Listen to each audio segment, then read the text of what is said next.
Bulletin کا باقاعدہ آغاز کریں اور سب سے پہلے آپ کو بتائیں کہ وزیر اعظم شہباز شریف کہتے ہیں سابق دور میں گوادر کے تمام منصوبوں کو روک دیا گیا۔ ریکوڈک کے جھگڑے میں پاکستان کے اربوں روپے لگ گئے مگر دمڑی کا فائدہ نہ ہوا۔ مزید کہا بلوچستان کے وسائل پر پہلا حق مقامی لوگوں کا ہے، سرمایہ کاروں کا تحفظ ہماری ذمہ داری ہے، ایسا نہ کر سکے تو یہاں کوئی نہیں آئے گا۔ وہ گوادر میں تقریب سے خطاب کر رہے تھے۔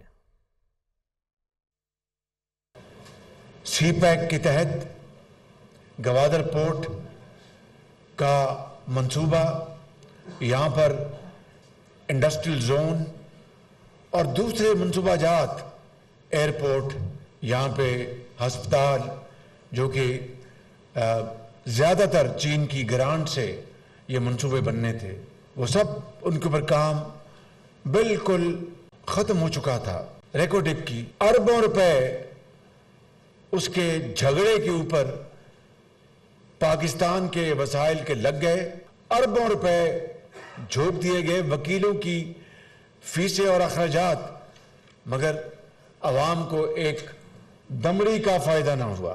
یہ جو علاقہ ہے گوادر کا، اس میں سب سے پہلا فائق حق گوادر کے عوام کا ہے۔ آج جن لوگوں نے برے وقت میں ہمارا ساتھ دیا ہے اور وہ خیر خواہ ہیں، ان کی حفاظت کرنا بھی ہمارا فرض بنتا ہے۔ وزیر دفاع خواجہ آصف کا سینٹ اجلاس میں خواتین سے متعلق اپنے بیان پر معذرت کرنے سے انکار۔ خطاب کرتے ہوئے ان کا کہنا تھا کہ خواتین کی تضحیک کے بارے میں کوئی بات نہیں کی، میرا بیان مخصوص جنس کے لیے نہیں تھا، اگر کوئی میرے بیان کو اپنی طرف سمجھتا ہے تو سمجھتے رہیں۔ خواجہ آصف کی وضاحت پر سینٹ میں ارکان نے شور شرابہ کیا۔ میری کوئی جینڈر سپیسیفک ریمارک نہیں تھا، اس تقریر کو جو ہے اس کے کانٹیکسٹ میں جو ہے پڑھنا یا سننا چاہیے۔ اگر یہ اس چیز کو ڈریگ کر کے جینڈر سپیسیفک بنانا چاہتے ہیں تو یہ ان کی چوائس ہے۔ میں نے خواتین کے متعلق کوئی ریمارک نہیں دیا تھا۔ وہاں پہ مرد حضرات بھی بیٹھے ہوئے تھے، مجھے بتایا جائے پی ٹی آئی کے مرد حضرات بھی بیٹھے ہوئے تھے، وہ انہوں نے یہ نہیں دیکھا، ریمارکس ان کے متعلق بھی تھے۔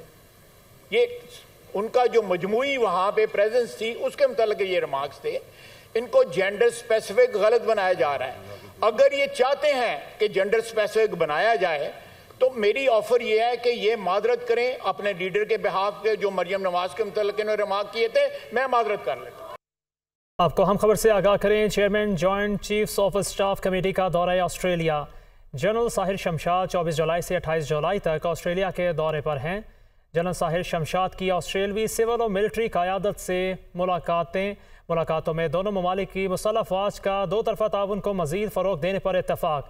Chairman joint chiefs of staff committee کا رائل ملٹری کالج کا بھی دورہ۔ جنرل ساحر شمشاد نے آسٹریلین ڈیفنس کالج کے شرکاء سے خطاب بھی کیا ہے۔ Chairman joint chiefs of staff committee کا دورہ آسٹریلیا۔ ISPR کے مطابق جنرل ساحر شمشاد 24 جولائی سے 28 جولائی تک آسٹریلیا کے دورے پر ہیں۔ امیر جماعت اسلامی سراج الحق نے کہا ہے کہ بہاولپور یونیورسٹی واقعہ نے بہت سارے سوالات کھڑے کر دیے ہیں۔ والدین میں تشویش پیدا ہو چکی ہے۔ ایک سیکورٹی افسر کے سامان سے نشہ آور اشیاء برآمد ہوئی ہے۔ پولیس اور یونیورسٹی انتظامیہ کے بیانات میں اختلاف ہے۔ اس پوری صورتحال کا ذمہ دار آخر کون ہے؟ ہمارے 70 لاکھ نوجوان نشے کے عادی ہو گئے ہیں۔ وہ لاہور میں نیوز کانفرنس کر رہے تھے۔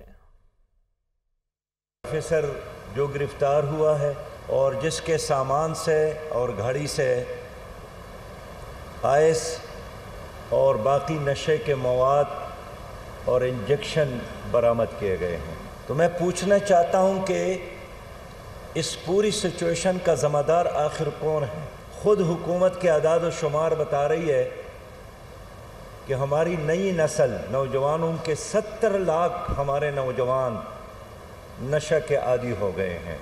محکمہ موسمیات نے ملک کے بیشتر حصوں میں آئندہ 3 روزوں میں مونسون بارشوں کی شدت میں اضافے کی پیش گوئی کر دی ہے۔ بارشوں کا یہ سلسلہ 30 جولائی تک وقفے سے جاری رہے گا۔ نشیبی علاقے زیر آب آنے اور پہاڑی علاقوں میں لینڈ سلائیڈنگ کا خدشہ ہے۔ تفصیلات فوزیہ علی کی رپورٹ میں ہیں۔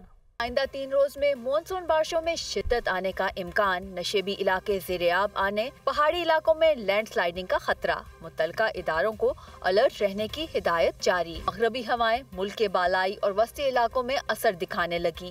27 سے 30 جولائی تک اسلام آباد، راولپنڈی، اٹک، کشمیر، گلگت بلتستان میں بارشوں کی پیش گوئی۔ چکوال، لاہور سمیت پنجاب کے مختلف حصوں میں بھی مزید بارشوں کا امکان۔ محکمہ موسمیات کے مطابق بالائی خیبر پختونخوا اور بلوچستان میں تیز ہواؤں کے ساتھ موسلا دھار بارشیں ہوں گی۔ جو مین سٹی سینٹرز ہیں پنجاب کے، خیبر پختونخوا کے زیادہ تر، ان میں بھی جو ہے وہ اربن فلڈنگ کے چانسز جو ہیں وہ آئندہ 2 سے 3 روز کے دوران رہنے کا امکان ہے۔ 27 اور 28 جولائی کو بلوچستان، ڈی جی خان اور ملحقہ علاقوں کے ندی نالوں میں طغیانی کا خدشہ ہے۔ 27 سے 29 جولائی تک راولپنڈی، اسلام آباد، لاہور، گجرانوالہ، فیصل آباد میں اربن فلڈنگ، جبکہ مری، کشمیر، گلگت بلتستان اور خیبر پختونخوا کے پہاڑی علاقوں میں لینڈ سلائیڈنگ کا بھی خطرہ ہے۔ آگے بڑھے اور آپ کو بتائیں، بیرونی قرضوں کی ادائیگیوں اور امپورٹرز کی جانب سے ڈالرز کی خریداری کے باعث زر مبادلہ ذخائر میں کمی ریکارڈ کی گئی ہے۔ اسٹیٹ بینک کے مطابق 21 جولائی تک مرکزی بینک کے زر مبادلہ ذخائر میں 54 کروڑ 10 لاکھ ڈالر کم ہو کر 8 ارب 18 کروڑ ڈالر رہ گئے ہیں۔ اسی عرصے کے دوران کمرشل بینکوں کے ذخائر 1 کروڑ ڈالر اضافے سے 5 ارب 34 کروڑ ڈالر پر آ گئے، جبکہ ملکی مجموعی زر مبادلہ ذخائر 53 کروڑ 10 لاکھ ڈالر کمی سے 13 ارب 53 کروڑ ڈالر رہ گئے ہیں۔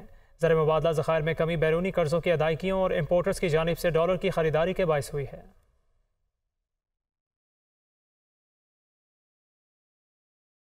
وزیر مملکت برائے پیٹرولیم مصدق ملک کا کہنا ہے کہ روس کے ساتھ تیل کے معاہدے کا آغاز جلد عوام کو پہنچے گا۔ 138 MMCFD نئی گیس سسٹم میں شامل کی ہے۔ گیس کے شعبے میں ملک کو خود کفیل بنا رہے ہیں۔ پاکستان معاہدے کے تحت آذربائیجان سے ہر ماہ LNG کا ایک جہاز خریدے گا۔ خریداری اختیار پاکستان کے پاس ہوگا، نہ خریدنے پر کوئی ہرجانہ نہیں ہوگا۔ وہ اسلام آباد میں تقریب سے خطاب کر رہے تھے۔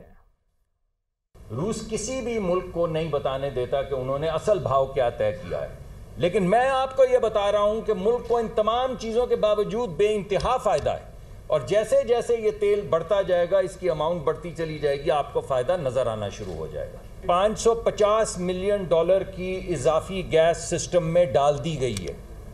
138 MMCFD یعنی 138 ملین کیوبک فٹ اضافی گیس جو ہے وہ سسٹم میں ڈال دی گئی ہے۔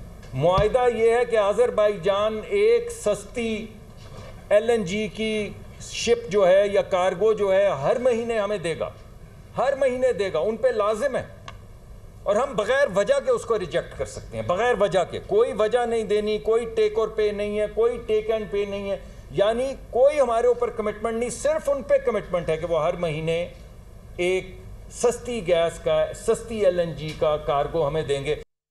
اور اسی کے ساتھ نیوز اسٹوڈیو سے فی الوقت کے لیے اتنا ہی۔ مزید خبروں سے باخبر رہیے اور دیکھتے رہیے دنیا نیوز .HT، کیونکہ یہ ہے خبر کی دنیا۔